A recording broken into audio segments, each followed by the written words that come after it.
People that freak out under pressure are going to drive away their employees. If you can't manage your emotions, it's very likely you're going to scare people off. Oh gosh, not only do I have to sell the service, I have to collect on it if somebody's not paying, because every dollar matters. Bring the right person to the problem in a timely way. That really stuck with me. It's been several years since I asked him that question. I think I could do it.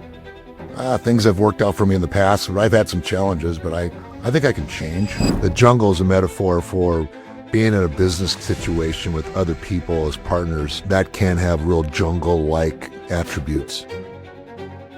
Welcome to another episode of the McFarland Method. Today we're going to be talking about what do you do if you are working in a business and you want to buy it? Oh yeah. I'll open today. What's that? No, that's a great topic.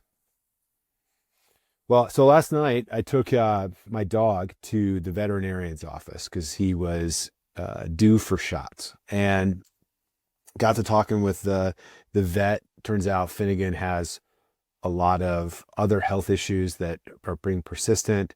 And so we ended up spending like an hour and a half at the vet's office. And I was in between tests and all that. I was chatting with the practitioner, and she mentioned to me that she was considering or working on buying the business, but she didn't really know like how to do it. She's kind of aware, like vaguely, like, oh, I know I need to assemble the team, but I'm not sure who should be on the team and how to find them. And it got me thinking that, like, okay, well, we were just talking about keeping things simple right before the episode. Maybe this is a good time to keep things simple around if you're an active leader in a business and you're wanting to sell or to buy, what should you be thinking about? Yeah, great question. So this veterinarian expressed an interest in buying the veterinarian practice, small animal vet practice, from the current owner. Is that right? Yeah, it's like a 40-year practice. I didn't get any of the details on kind of who owns it. It sounds like it's a single owner. It's probably, like a lot of healthcare, private small practices, like practicing doc that owns it. It sounded like that was the situation. Yeah. Well, from my experience, there's the two perspectives. The first perspective is what's the motivation of the current owner, which might include demographics, like how old are they, and psychographics. How do they feel about practicing veterinarian now? Are they starting to get a little worn out? Is it time? So that if you're thinking about approaching them, it's nice to have a sense of understanding of where they might be coming from, so that your approach is maybe more focused on what you perceive to be their current condition. So we don't know how old the current owner is on this case, do we? Or what their situation is. Right. So let's just say that this person that owns it is maybe the founder, and they're 40 years in the practicing veterinarian. It's timely for them to be looking at a succession. So would be good time for someone to talk to them about what their plans are. So if I was a veterinarian working in a practice like that, I would seek the opportunity to ask the owner what are their plans for the future of the practice and themselves. Do they have a vision for what they'd like to do, and when? Do they have something they're looking forward to doing that they're not able to do now? Most people after 40 years have pretty much done everything you can do professionally, so maybe there's other interests that are compelling them to, or would compel them to consider selling to an existing practitioner. So you'd start by thinking about the seller, the current owner, and what might they be wanting. That'd be where you'd start. So let's assume then you got that information. I don't think the next step is go talk to them. I think there's really a question of, probably in my mind, is like, is this what I want? Would be, if you're not, I think that's probably a good place for us to turn, is like, how should somebody be thinking about, is this right for them? Well, I've come up with this way of approaching this, Alex. I call it the ICBM. It's kind of like your own personal missile. Okay. The I stands for me as the individual. Do I have the capability to run the business? Have I in the past been responsible for the business when the owner was absent for maybe a vacation or an illness? And have I proven that I can, manage the business day to day? Have I been given that opportunity, or have I run other businesses for other people and this business may not necessarily have the same opportunity, but I've done it in the past. So do I have the capability to run it? The next is the B, ICB, which is how bankable might I be? And I'm not talking about, do I have the money to buy the whole business now? It's really more a question of, if a banker were to look at my financial condition, my credit score, my savings, which would be what they would be evaluating, would they see me as being a good steward of the resources I've created for myself as an employee? And then from there, that could lead to becoming a very bankable person, regardless of the amount of money you're seeking. And then finally, we got the M, ICBM, which is, do I have that owner's mindset? Which we've talked about in the past. Like, am I reliably showing up, to meetings, to activities?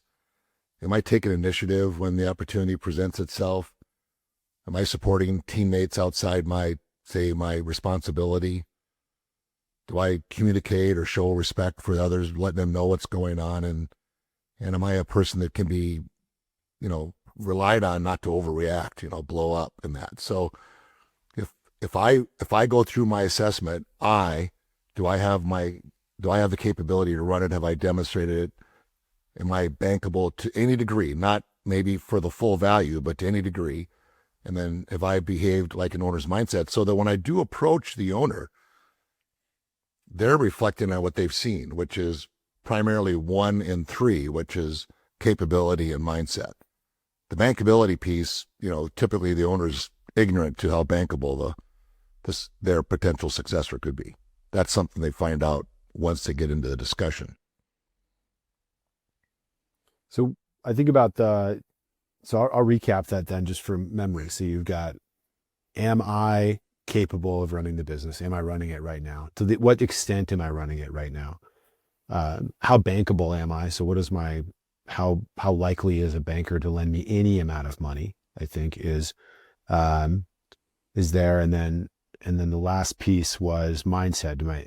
Do I actually have an owner's mindset, or am I kind of, maybe not? Maybe this isn't what and I think it kind of goes into, what do I want? Mindset, motivation kind of coded, in my experience, go together. I'm thinking about, maybe we can come, let's just go right into this part, is what are some of the mirages of mindset where somebody might think that they have an owner's mindset? They think they might be motivated to be an owner, but then the rubber hits the road and they go, oh God, what have I done? Well, you have indications in your way you handle stress in the past. So there's been, as an employee or manager, leader, whatever your responsibility, how have you managed stressful situations will tell you how likely you are to, let's say, meet the challenge of being totally responsible for the business. So if in the past something bad happened to you in a role that you were playing, or to an employee that was working on your team and serving a customer and did something to disappoint you, how'd you handle that?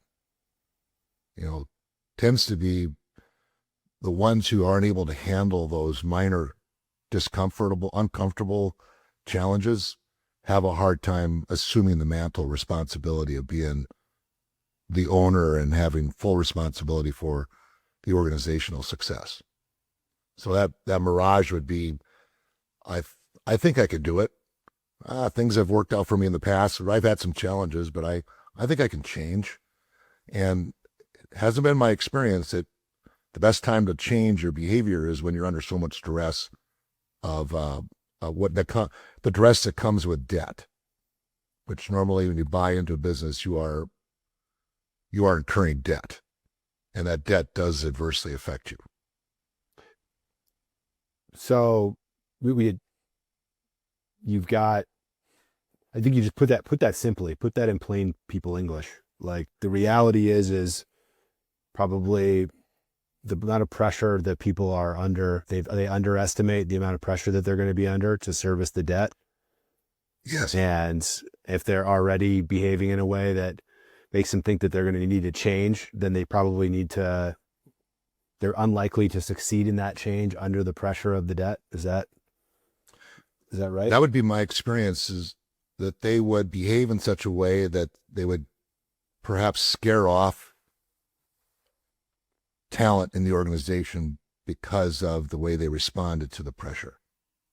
That's what I have seen, is that they borrow the money to buy into the business, and all of a sudden something happens, and they, as the borrower, feel acutely the anxiety that comes with, I don't know if I'm going to be able to make that loan payment if I don't solve this problem or achieve this goal or overcome this obstacle.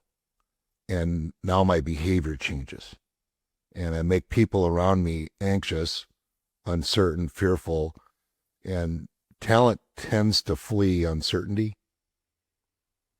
and seek more stable ground. So whenever I'm in a conversation with a potential buyer, I'm asking them to share with me what triggers them and how that triggering results in what kind of response. I'm going to challenge you here. I just hit me with what you're saying is people that freak out under pressure are going to drive away their employees. Is that kind of the bar version of this? Yes.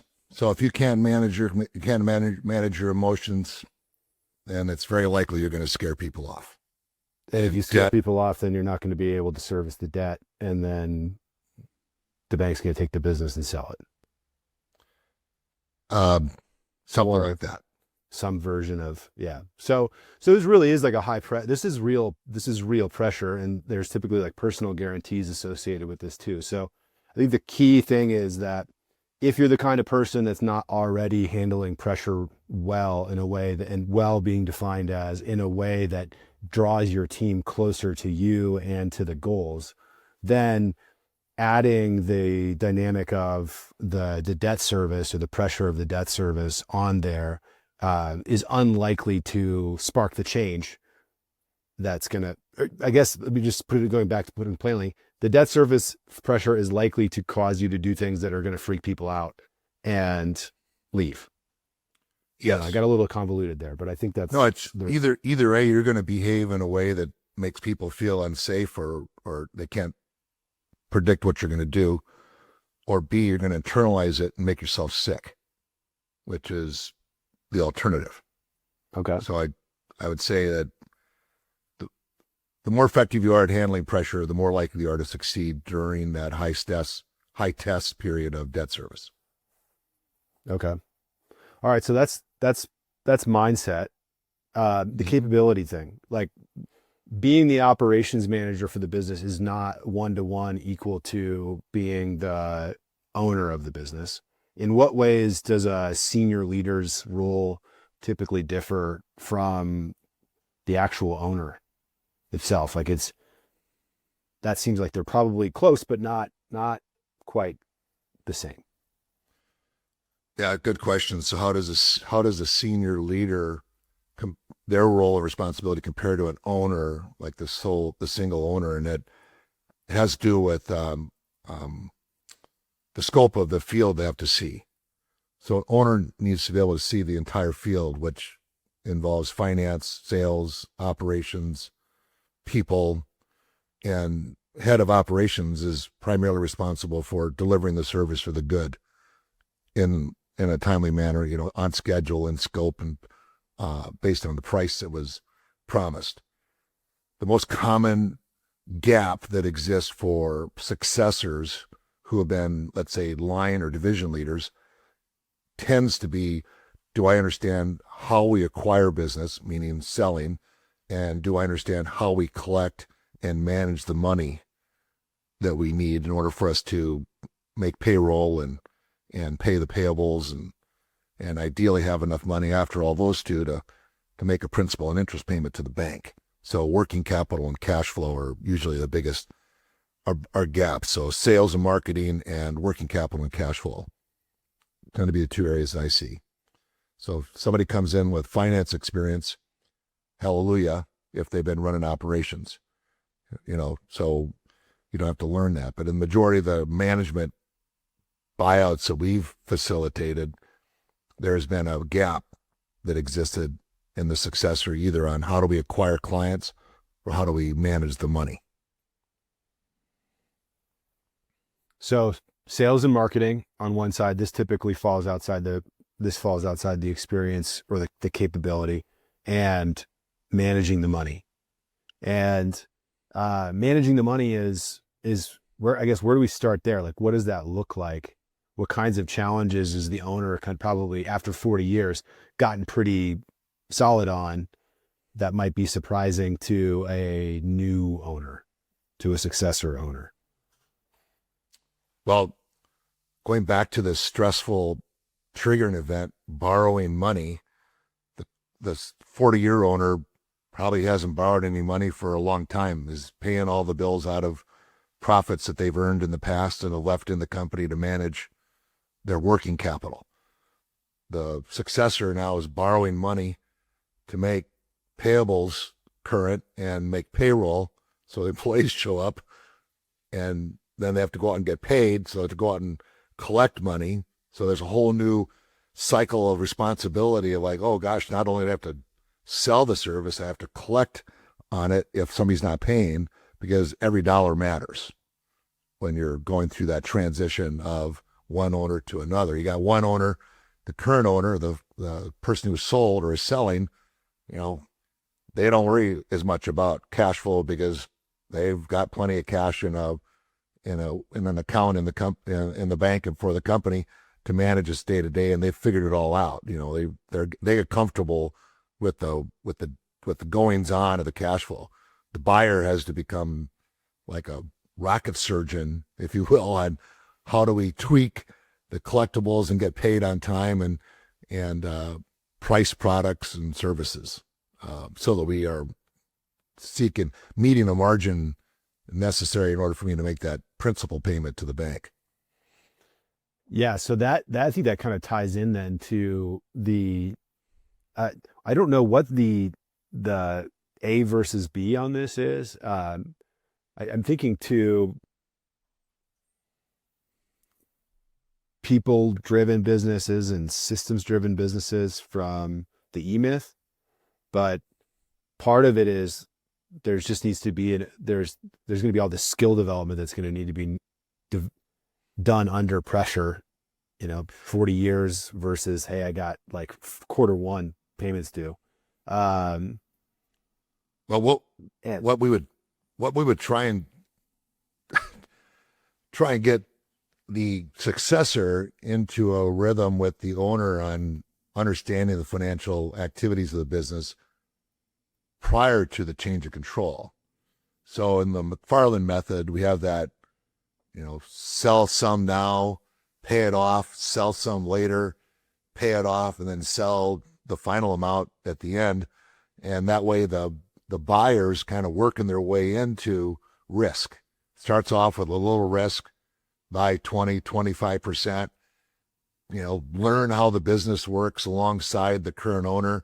Once they've got that 20 to 25% paid for, then buy 40 to 60% of the company from the owner. Now they own 65 to 80 some percent of the company and pay that off, and then buy the balance from the owner. And the owner is alongside that person for that cycle of transactions, might be 6-7 years or more. And the buyer's learning how to manage all these financial responsibilities. Yeah. 6 to 7 years. That needs to go in your method. If this Okay. isn't something you're doing, like I decide that I want to do it in the summer, and then by New Year we're going to be rolling.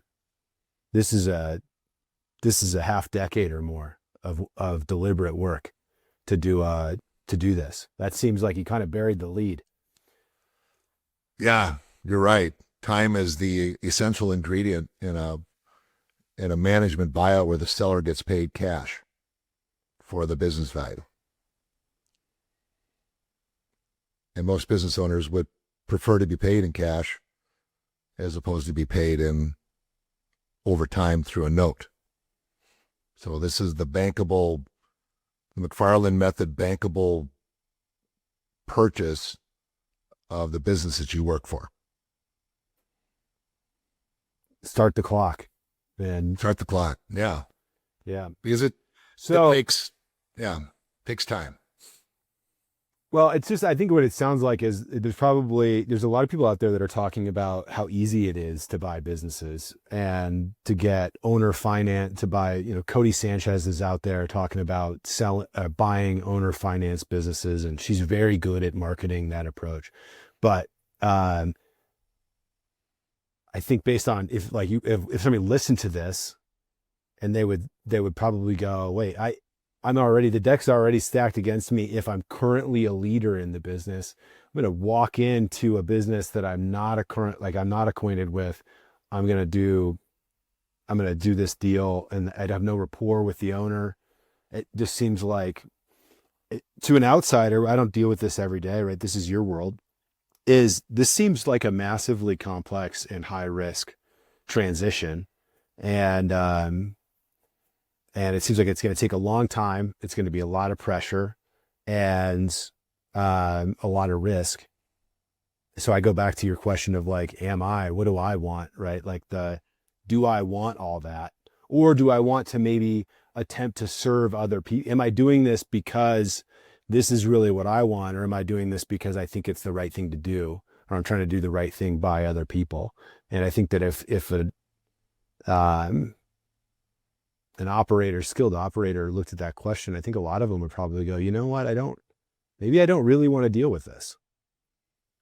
Maybe the juice isn't worth the squeeze here. So, but I think that's probably something that we're going to dive into in the next section when we go into the coaches community. I think when we did prep, you talked that you've got a couple of cases going on right now about mid-transition complexity and the changing tides. So you want to wrap this and kind of give us our final thoughts, and then we'll go over to the coaches group. Well, yeah, I want to address the Cody Sanchez example, if that's okay. Yeah, please. If you sell your company to somebody on a note and the seller finances the transaction, you tend to give your company over to that buyer for a fraction of its value. If you sell it over the course of 7 years, and you're basically getting 14 to 15% of your company's value in year one, but you're giving over control of that company to that buyer. That to me seems like a lot of risk, because now I'm giving control over to someone. And if in Cody's case, these are people that don't presently work there. This is you going out finding a desperate business owner who wasn't able to put together a plan, and they agree to sell you their company on a note. And instead of you giving them cash, you give them 1/10 or 1/7 of the business value in the first year, but you've given up control. That to me sounds like the riskiest deal possible. Selling to management on the 1-2-1 method is almost guarantees the seller gets paid and never gives up control until they've gotten nearly 80% of the value out of the business. That sounds like thoughtful approach to exiting your company and selling it to the people who know it best, which banks like that.